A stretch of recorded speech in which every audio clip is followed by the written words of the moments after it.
اور آپس میں ایک دوسرے کا مال باطل طریقے سے مت کھاؤ، اور حکام کا قرب حاصل کرنے کے لیے اسے استعمال نہ کرو کہ لوگوں کے اموال کا کچھ حصہ گناہ کے ساتھ تم استعمال کر لو جانتے بوجھتے۔ آپ سے یہ اہلیہ کے بارے میں پوچھتے ہیں، کہہ دیجئے یہ لوگوں کے اوقات مقررہ ہیں اور حج کے لیے، اور نیکی یہ نہیں ہے کہ تم گھر میں پچھواڑے سے آؤ، نیکی تو اس کی نیکی ہے جو تقوی کا راستہ اختیار کرے اور گھر میں دروازوں سے داخل ہو اور اللہ سے ڈرتے رہو تاکہ تمہیں کامیابی ملے، اور اللہ کے راستے میں ان لوگوں سے جنگ کرو جو تم سے جنگ کرتے ہیں، اور زیادتی نہ کرو۔ اللہ زیادتی کرنے والوں سے محبت نہیں رکھتا، اور جہاں پاؤ انہیں قتل کرو، اور جہاں سے انہوں نے تم کو نکالا وہاں سے ان کو نکالو، اور فتنہ یہ قتل سے زیادہ خطرناک چیز ہے۔ اور مسجد حرام کے پاس اس سے جنگ نہ کرو یہاں تک کہ وہ وہاں تم سے جنگ کریں، اگر وہ وہاں تم سے جنگ کریں تو ان سے جنگ کرو، کافروں کی یہی سزا ہے۔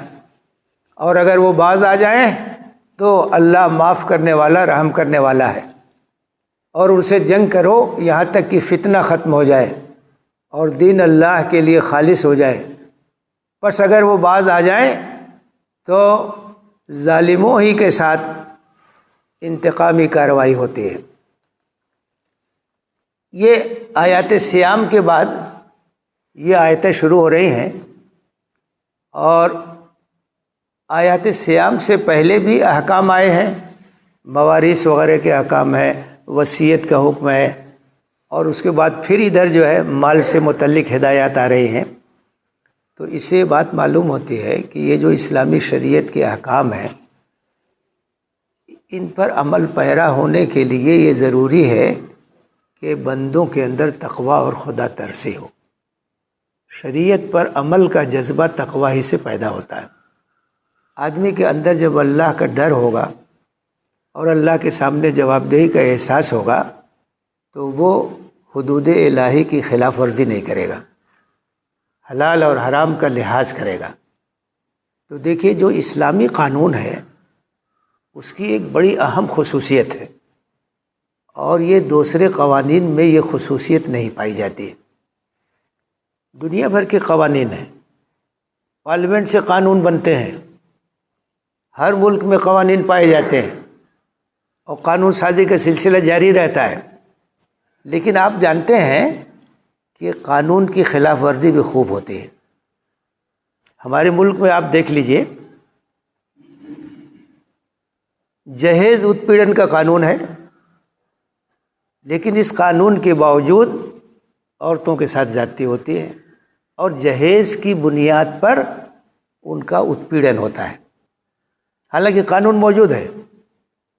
گھریلو ہنسا کا قانون ہے، عورتوں کے ساتھ گھروں میں زیادتی نہ ہو، لیکن اس کے باوجود قانون کو لوگ توڑتے ہیں۔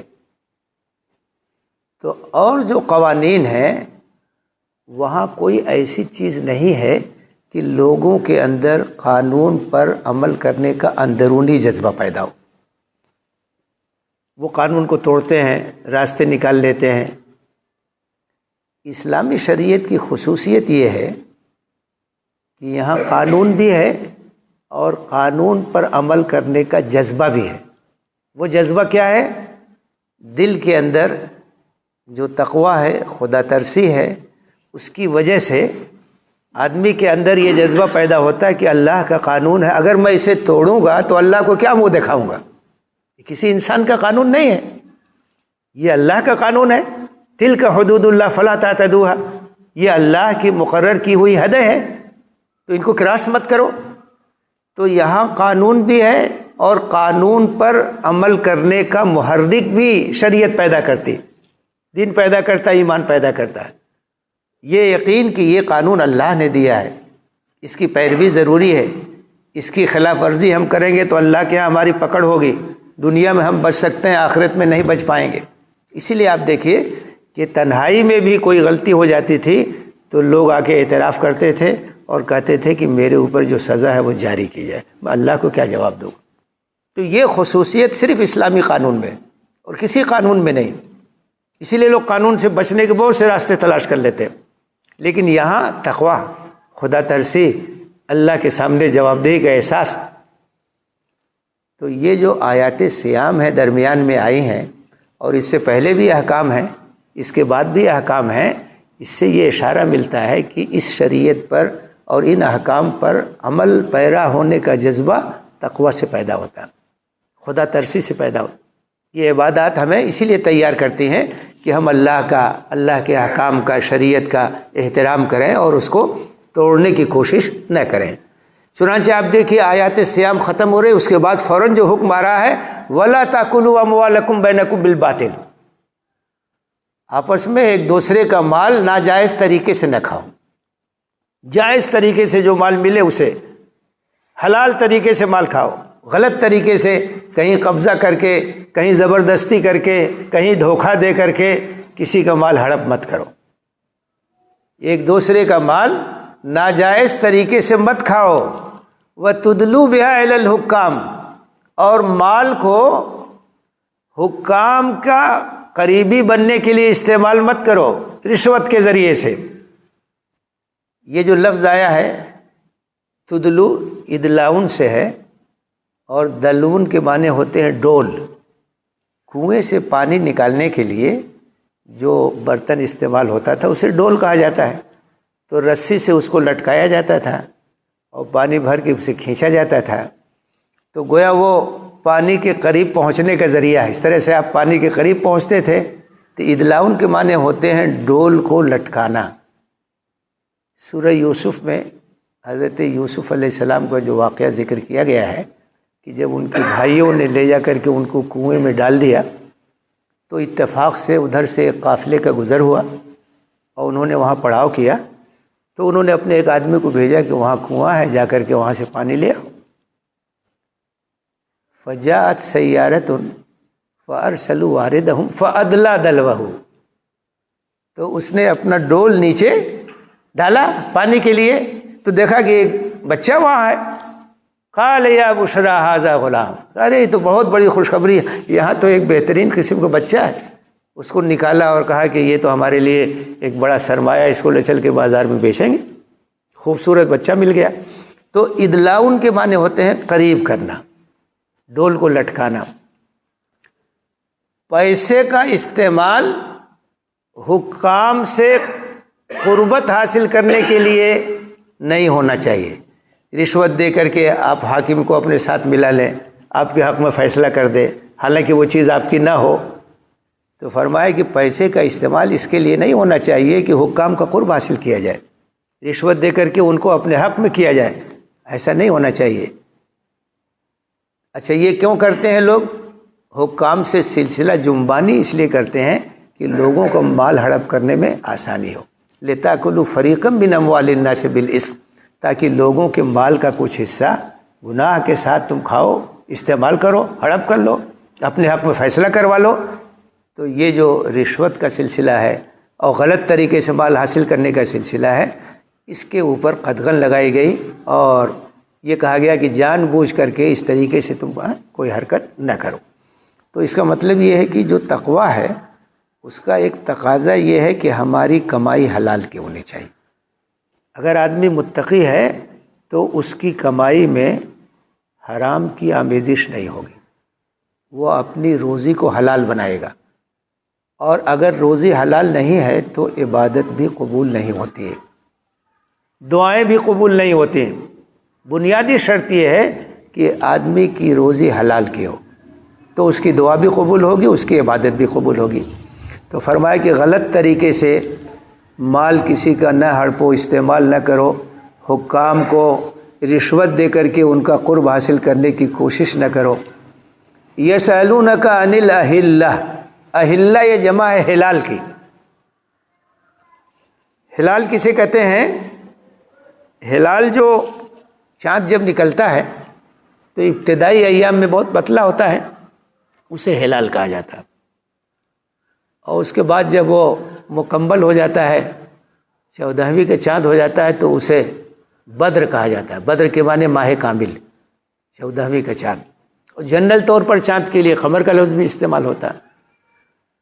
ہلال کا لفظ چاند کے لیے بھی آتا ہے اور ہلال کا لفظ مہینے کے لیے بھی آتا ہے، کیونکہ اسی سے مہینہ شروع ہوتا ہے۔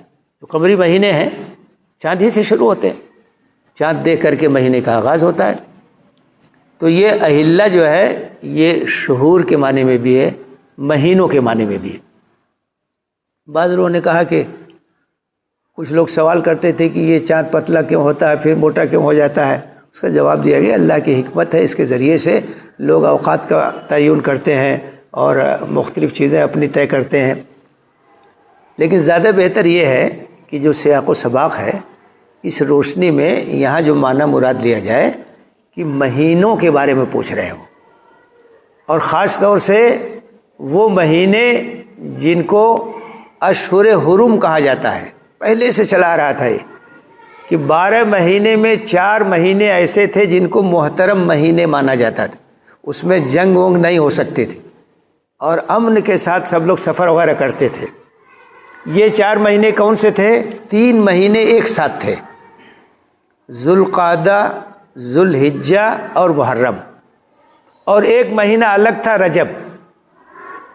تو یہ جو مہینے تھے ذوالقعدہ، ذوالحجہ اور محرم، چونکہ حج کے لیے سفر ہوتا تھا تو عام طور سے عربوں کے ہاں لڑائی جھگڑا اور قافلوں پہ حملہ یہ سب ہوتا تھا، بد امنی رہتی تھی۔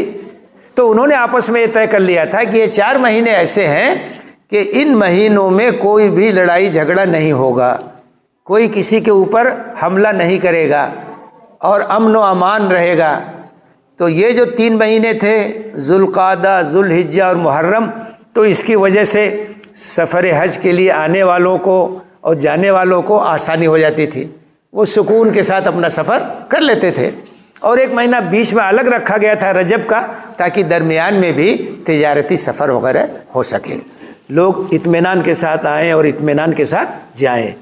ظاہر ہے کہ اس وقت تجارتیں قافلوں کے ذریعے سے ہوتی تھی، تو جگہ جگہ ڈاکوؤں کے ٹولے ہوتے تھے، وہ لوٹ لیتے تھے، حملے کرتے تھے۔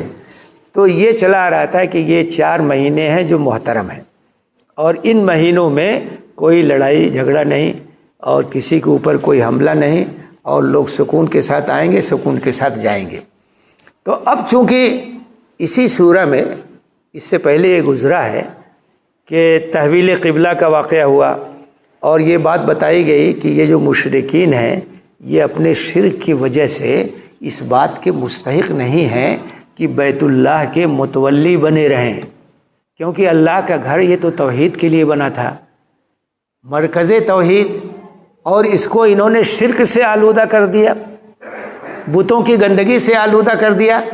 تو یہ اہل نہیں ہیں کہ بیت اللہ کے متولی رہیں، اور بیت اللہ کی تولیت اہل ایمان کے ہاتھ میں آنی چاہیے، امت مسلمہ کے ہاتھ میں آنی چاہیے۔ تو اب گویا یہ اشارہ ہو چکا تھا کہ مکہ مکرمہ سے ان کو بے دخل کیا جائے گا اور وہ مسلمانوں کے ہاتھ میں آئے گا۔ تو اس کے لیے جہاد کی بھی ضرورت پڑے گی، لڑائی کی نوبت بھی آئے گی، آسانی کے ساتھ یہ وہاں سے ہٹیں گے نہیں، تو اس کے لیے ہتھیار کا بھی استعمال کرنا پڑے گا۔ مکے میں جب تک مسلمان تھے تو ظاہر ہے کہ وہاں اس بات کی گنجائش نہیں تھی کہ وہ طاقت کے ذریعے ظلم کا مقابلہ کر سکیں، تو وہاں ان کو صبر کی اور برداشت کی اور تحمل کی تاکید کی گئی۔ جب مدینہ آ گئے نبی صلی اللہ علیہ وسلم، آپ کی قیادت میں ایک ریاست بن گئی، تو اب اس بات کی اجازت دی جا رہی ہے کہ ان ظالموں کا زور توڑنے کے لیے جنگ بھی کی جائے گی اور ان کو یہاں سے بے دخل کیا جائے گا۔ آپ تاریخ اٹھا کے دیکھیں گے تو معلوم ہوگا کہ مکہ کے جو مشرکین تھے ان کے سامنے صرف 2 راستے تھے، یا تو وہ اسلام قبول کریں یا لڑائی کے لیے تیار ہو جائیں، کوئی تیسرا راستہ ان کے لیے نہیں تھا، اس لیے کہ مکہ کی سرزمین کو شرک کی آلودگی سے پاک کرنا تھا۔ خانہ کعبہ کے ساتھ جو حرکت یہ لوگ کر رہے تھے اس سے ان کو روکنا تھا، وہ توحید کا مرکز ہے، اس کو آزاد کرانا ضروری تھا۔ تو مکہ والوں کے سامنے صرف 2 ہی آپشن تھا، یا تو اسلام قبول کر لیں، ورنہ پھر لڑائی اور جنگ کے لیے وہ تیار رہیں۔ باقی جو لوگ ہیں دنیا میں اور بھی فتوحات ہوئی ہیں مسلمانوں کی طرف سے، تو وہاں 3 آپشن ہوتے تھے۔ ایک آپشن تو یہ ہوتا تھا کہ بھائی تم اگر اسلام قبول کرنا چاہو اپنی مرضی سے قبول کر لو۔ دوسرا آپشن یہ ہوتا تھا کہ اسلامی حکومت کی تابعداری قبول کر لو اور ہم تمہاری حفاظت کریں گے جیسے سب تمام شہریوں کی کرتے ہیں۔ اور تیسرا یہ ہے کہ اگر یہ دونوں چیزیں قبول نہیں ہیں تو ایسی صورت میں پھر جنگ ہوگی۔ تو مکہ کی پوزیشن الگ تھی، وہاں خانہ کعبہ تھا، خانہ کعبہ کو آزاد کرانا ضروری تھا، تو وہاں کوئی اور آپشن نہیں تھا، اسلام قبول کرو ورنہ پھر لڑائی کے لیے تم تیار رہو۔ تو اب یہ سب مسائل چونکہ آنے والے ہیں، تو یہ سوال بھی پیدا ہو رہا تھا کہ جو محترم مہینے ہیں اس میں اگر لڑائی کی نوبت آ گئی تب کیا کیا جائے گا؟ تو اس کے بارے میں کہا گیا ہے کہ محترم مہینوں کا احترام کیا جائے گا، لیکن وہ لوگ اگر محترم مہینوں میں حملہ کر دیں تو ہم جواب دیں گے۔ یہ نہیں کہ محترم مہینے کے بہانہ بنا کے وہ حملہ کر دیں اور ہم ہاتھ پہ ہاتھ دھرے بیٹھے رہیں۔ ہم ان مہینوں کی حرمت کو پامال نہیں کریں گے، لیکن اگر وہ کریں گے تب ہم جواب دیں گے۔ اسی طرح سے مسجد حرام، خانہ کعبہ کے ارد گرد کا جو حصہ ہے وہ بھی محترم جگہ ہے، وہاں ہتھیار نہیں اٹھایا جاتا ہے، ہم ہتھیار اٹھانے میں پہل نہیں کریں گے۔ لیکن اگر انہوں نے یہ سوچا کہ مسجد حرام میں ہم حملہ کر دیں، یہ دفاع نہیں کریں گے، تو ایسا نہیں ہوگا۔ مسجد حرام میں اگر یہ حملہ کریں گے تو پھر ہم ان کے حملے کا منہ توڑ جواب دیں گے۔ تو ان سوالات کے جوابات یہاں سے دیے جا رہے ہیں۔ یہ آپ سے پوچھتے ہیں مہینوں کے بارے میں، ظاہر ہے کہ یہاں مہینوں سے مراد وہی محترم مہینے ہیں، ان کے سلسلے میں۔ قل ہے مواقیت للناس والحج، کہہ دو کہ یہ لوگوں کے لیے اوقات مقررہ ہیں اور حج کے اوقات ہیں، انہیں میں حج ادا ہوتا ہے، تو یہ سب اس کے لیے متعین اوقات ہیں۔ وَلَيْسَ الْبِرُّ بِأَن تَأْتُوا الْبُيُوتَ مِن ظُهُورِهَا وَلَكِنَّ الْبِرَّ مَنِ اتَّقَىٰ۔ اب ایک خرابی تھی، اس کی اصلاح کر دی۔ مدینے کے جو لوگ تھے ان کے ہاں یہ رواج تھا کہ جب وہ حج کے لیے نیت کر لیتے تھے، احرام باندھ لیتے تھے، گھر سے نکل گئے، اب اگر کسی ضرورت سے پھر آنا پڑا تو دروازے سے نہیں آتے تھے، وہ پیچھے سے جو وہ پھاند کر کے آتے تھے۔ ان کا یہ تصور تھا کہ جب حج کے لیے نکل گئے دروازے سے اب نہیں داخل ہوں گے، حج سے لوٹتے تھے تو پیچھے سے گھر میں داخل ہوتے تھے۔ تو یہ کہا گیا کہ یہ کوئی نیکی کی بات نہیں ہے، یہ تو غلط چیز ہے، دروازے سے آؤ، دروازے سے جاؤ، ضرورت پڑ گئی دوبارہ آؤ، اس سے کیا فرق پڑتا ہے کہ تم نے حج کی نیت کر لی ہے یا احرام باندھ لیا ہے۔ فرمایا لیس البر بان تأتوا البیوت من ظہورها، یہ کوئی نیکی کی بات نہیں ہے کہ گھر میں تم پچھواڑے سے داخل ہو، ولکن البر من اتقى، نیکی تو اصل یہ ہے کہ آدمی اللہ سے ڈرے، اللہ کے حدود کا لحاظ کرے، احکام الہی کا پاس کرے۔ وَأْتُوا الْبُيُوتَ مِنْ أَبْوَابِهَا، اور گھر میں آؤ دروازے سے آؤ، پچھواڑے سے کودنے کی ضرورت نہیں ہے۔ وَاتَّقُوا اللَّهَ لَعَلَّكُمْ تُفْلِحُونَ، اللہ سے ڈرتے رہو تاکہ تمہیں فلاح و کامیابی مل سکے۔ اب جنگ کی اجازت دی گئی خانہ کعبہ کو آزاد کرانے کے لیے۔ وَقَاتِلُوا فِي سَبِيلِ اللَّهِ الَّذِينَ يُقَاتِلُونَكُمْ وَلَا تَعْتَدُوا، اور اللہ کے راستے میں ان لوگوں سے جنگ کرو جو تم سے جنگ کر رہے ہیں۔ وہ تو مدینے میں بیٹھنے نہیں دیا۔ آپ یہ سوچئے کہ اللہ کے رسول صلی اللہ علیہ وسلم نے مکہ مکرمہ میں دعوت کا کام شروع کیا انتہائی پرامن طریقے سے۔ انسان کو آزادی حاصل ہے، اگر کوئی مطمئن ہوگا تو قبول کرے گا، نہیں مطمئن ہوگا نہیں قبول کرے گا۔ تو دعوت کے راستے میں رکاوٹیں کھڑی کر دیا۔ جو لوگ اسلام قبول کر رہے تھے ان کو آزمائشوں میں ڈال دیا، ظلم اور ستم کے پہاڑ توڑنے لگے۔ یہ تو انسان کی جو آزادی اس کے خلاف بات ہے۔ انسان کو آزادی حاصل ہے، جو عقیدہ چاہے اختیار کرے، جو دین چاہے اختیار کرے، تو آپ اس کے راستے میں حائل ہو رہے ہیں، دعوت کا کام نہیں کرنے دے رہے ہیں۔ جو لوگ قبول کر رہے ہیں ان کے اوپر ظلم و ستم ڈھا رہے ہیں۔ اور جب مدینہ آ گئے تو یہاں بھی چین سے نہیں بیٹھنے دیا، یہاں بھی حملے کرنے لگے، طرح طرح کی سازشیں کرنے لگے۔ تو وہ برسر جنگ ہیں، وہ ہمارے خلاف جنگی کارروائیاں کر رہے ہیں، تو اجازت دی گئی مسلمانوں کو وَقَاتِلُوا فِي سَبِيلِ اللَّهِ الَّذِينَ يُقَاتِلُونَكُمْ، اور اللہ کے راستے میں جنگ کرو ان لوگوں سے جو تم سے جنگ کر رہے ہیں۔ اب ہتھیار اٹھانے کی اجازت دی گئی، ان کا مقابلہ کرو، ان کا زور توڑو۔ وَلَا تَعْتَدُوا، لیکن جنگ میں بھی زیادتی نہیں کرنا ہے، اسلام نے جنگ کے بھی آداب بتائے ہیں. یہ ہدایت دی گئی کہ عورتوں پہ حملہ مت کرو، کیونکہ عورتیں جنگ نہیں کرتی ہیں. آج زمانہ بدل گیا ہے، آج تو ٹیکنالوجی کے ذریعے سے جنگ ہوتی ہے، حملہ ہوتا ہے، تو عورتیں بھی اس میدان میں ہیں. آج کی صورتحال بدل گئی. اس وقت جنگ تلوار سے ہوتی تھی، اور تلوار کون چلاتے تھے؟ مرد چلاتے تھے. تو اس وقت ہدایت یہ تھی کہ کسی عورت پہ ہاتھ مت اٹھانا، کسی بچے پہ ہاتھ مت اٹھانا، کسی بوڑھے پہ ہاتھ مت اٹھانا. جو تلوار اٹھاتے ہیں انہی کے اوپر ہاتھ اٹھانا. فصلوں کو تباہ مت کرنا، درختوں کو مت کاٹنا. ورنہ عام طور سے کیا ہوتا ہے، جب کہیں کوئی فتح کرتا ہے آبادیوں کو تہس نہس کر دیتا ہے، باغات کو کاٹ دیتا ہے، فصلوں کو تباہ کر دیتا ہے. لیکن اسلام نے جنگ کے بھی آداب بتائے ہیں. جنگ بھی کرنا ہے تو کس طرح سے کرنا ہے. جو لوگ تم سے جنگ کر رہے ہیں ان سے جنگ کرو، لیکن زیادتی مت کرو. زیادتی نہیں کرنا کسی کے ساتھ. ان اللہ لا يحب المعتدین، اللہ تعالیٰ زیادتی کرنے والوں کو پسند نہیں کرتا ہے. وَاقْتُلُوهُمْ حَيْثُ ثَقِفْتُمُوهُمْ، یہ جو تمہارے خلاف برسر جنگ ہیں، حملہ کر رہے ہیں، جہاں پاؤ ان کو مارو.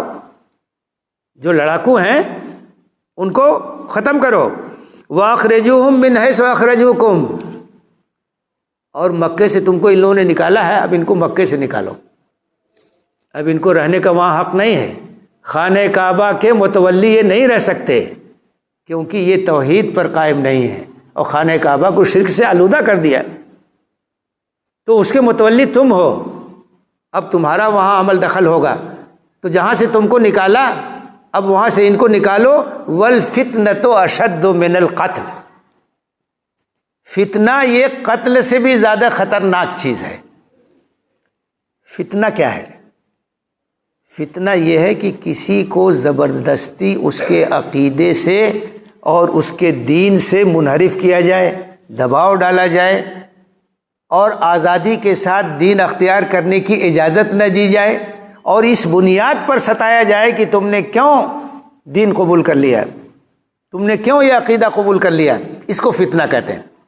فتنہ کا اصل معنی تو آزمائش کے ہیں، لیکن یہاں ایک اصطلاح کے طور پر یہ لفظ استعمال ہوا ہے، اور اس کا مطلب یہ ہے کہ عقیدے کی جو آزادی ہے اس سے چھیننے کی جو کوشش کی جاتی ہے وہ فتنہ ہے. ہم تم کو تم کے دین پر نہیں چلنے دیں گے، تمہیں اپنا عقیدہ نہیں اختیار کرنے دیں گے، اپنے مذہب پر نہیں عمل کرنے دیں گے. کون ہوتے ہیں آپ؟ ہر انسان تو آزاد پیدا ہوا ہے اپنی ماں کے پیٹ سے، جو مذہب چاہے قبول کرے، جو عقیدہ چاہے قبول کرے. آپ کون ہیں رکاوٹ ڈالنے والے؟ تو یہ کہا گیا کہ اگر کوئی یہ کہے کہ ارے یہ مسلمان ہے اور یہ تلوار اٹھا رہے ہیں، تو ان سے بتاؤ کہ تلوار اٹھا کر کے اگر خون بہا رہے ہیں تو اس سے زیادہ خطرناک چیز یہ ہے کہ آپ لوگوں کی آزادی کو چھین رہے، ان کو اپنے دین پر نہیں عمل کرنے دے رہے، ان کے ساتھ تشدد کا معاملہ کر رہے ہیں. کیسے اس کو برداشت کیا جا سکتا ہے؟ تو وہ بتایا گیا کہ وَالْفِتْنَةُ أَشَدُّ مِنَ الْقَتْلِ، اور یہ جو فتنہ پیدا کر رہے ہیں اور جو ظلم اور زیادتی کر رہے ہیں، قتل سے زیادہ خطرناک چیز ہے. وَلَا تُقَاتِلُوهُمْ عِنْدَ الْمَسْجِدِ الْحَرَامِ، خانہ کعبہ کے پاس جو مسجد ہے اسے مسجد حرام کہا جاتا ہے. تو کہا کہ مسجد حرام کے پاس ان سے جنگ مت کرو. فَإِنْ قَاتَلُوكُمْ، لیکن اگر یہ مسجد حرام کے پاس تمہارے اوپر حملہ کر دیں، فَاقْتُلُوهُمْ، تب ان کو مت چھوڑو. ہم پہل نہیں کریں گے، لیکن کبھی کبھی ایسا ہو سکتا ہے کہ یہ ناجائز فائدہ اٹھائیں کہ مسجد حرام میں ہے، حملہ کر دو، یہ تو دفاع بھی نہیں کریں گے، یہ تو تلوار نہیں اٹھائیں گے.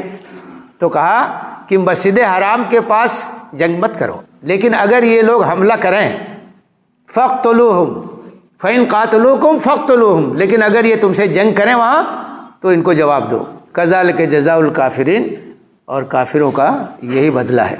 فَإِنِ انْتَهُوا، اگر یہ باز آ جائیں، رک جائیں ظلم سے، زیادتی سے، ناانصافی سے، فَإِنَّ اللَّهَ غَفُورٌ رَحِيمٌ، تو اللہ تعالیٰ مغفرت کرنے والا ہے، رحم فرمانے والا ہے. اس میں اشارہ ہے ایک، یعنی صرف جنگ سے روکنے کی بات نہیں ہے. اگر بات ان کی سمجھ میں آ جائے اور یہ اپنے کیے پہ نادم ہوں، شرمندہ ہوں، اور یہ اسلام قبول کرنا چاہیں تو دروازہ کھلا ہوا ہے. کوئی بھی آدمی اگر اپنے گناہ سے باز آ جائے، ظلم اور زیادتی سے باز آ جائے، تو اللہ معاف کرنے والا ہے. تو اس میں ترغیب بھی ہے کہ اپنی روش کو بدلو، ظلم اور زیادتی کو چھوڑو، اللہ کے دین میں آ جاؤ، اللہ کی رحمت اور اللہ کی مغفرت سب کے لیے۔ تو اس کی طرف اشارہ کیا، فَإِنِ انتہوا، یہ اگر باز آ جائیں، اپنے طرز عمل کو چھوڑ دیں، تو اللہ تعالیٰ مغفرت فرمانے والا ہے اور رحم فرمانے والا ہے۔ وَقَاتِلُوهُمْ حَتَّى لَا تَكُونَ فِتْنَةٌ، اور ان سے جنگ کرو یہاں تک کہ فتنہ ختم ہو جائے، یعنی یہ جو ان کی طاقت ہے اور جس کے بل پر یہ لوگوں کو ستاتے ہیں، یہ طاقت ختم ہو جائے۔ جنگ اس لیے نہیں ہے کہ یہ اسلام قبول کر لیں، عقیدہ ایک ایسی چیز ہے جس کا تعلق دل سے ہے۔ جب کوئی آدمی مطمئن ہوگا تب کوئی عقیدہ اختیار کرے گا، دین اختیار کرے گا۔ تو زبردستی ہم کسی کا عقیدہ نہیں بدل سکتے۔ یہ جو کہا جاتا ہے کہ اسلام تلوار کے ذریعے سے پھیلا، بالکل غلط بات۔ اسلام قبول کرنے کے لیے تلوار نہیں اٹھائی گئی، ظلم اور ذاتی اور ناانصافی کو ختم کرنے کے لیے تلوار اٹھائی گئی۔ عقیدہ جو چاہو اختیار کرو۔ تو فرمایا فَإِنِ انتہوا، اگر یہ باز آ جائیں تو اللہ معاف کرنے والا، رحم کرنے والا ہے، اور ان سے جنگ کرو یہاں تک کہ یہ فتنہ کی کیفیت ختم ہو جائے، وَيَكُونَ الدِّينُ لِلَّهِ، اور دین اللہ کے لیے خالص ہو جائے۔ عقیدے کی آزادی، دین اختیار کرنے کی آزادی، عبادت کی آزادی، اس میں کوئی خلل نہ ڈالے، ایسی طاقتوں کو کچل دیا جائے۔ فَإِنِ انتہوا فَلَا عُدْوَانَ إِلَّا عَلَى الظَّالِمِينَ، اور اگر یہ باز آ جائیں اپنی روش سے، اپنا طرز عمل اگر بدل لیں، تو ان کے ساتھ کوئی زیادتی نہیں ہوگی۔ مقابلہ تو اس کا کیا جاتا ہے یا زور اس کا توڑا جاتا ہے جو ظلم کرتا ہے، ناانصافی کرتا ہے۔ یہ اگر ظلم سے باز آ جائیں تو پھر ان کے ساتھ کوئی کارروائی نہیں کی جائے گی اور ان کے خلاف کوئی اقدام نہیں کیا جائے گا۔ تو اب چونکہ یہ مرحلہ آ رہا ہے کہ خانہ کعبہ کو آزاد کرایا جائے اور ان کی تولیت کو ختم کیا جائے اور مسلمان اس کے متولی ہوں، تو اسی تعلق سے اب یہاں جنگ وغیرہ کے احکام شروع ہوئے ہیں اور اس کی آگے مزید تفصیلات انشاءاللہ آئیں گی۔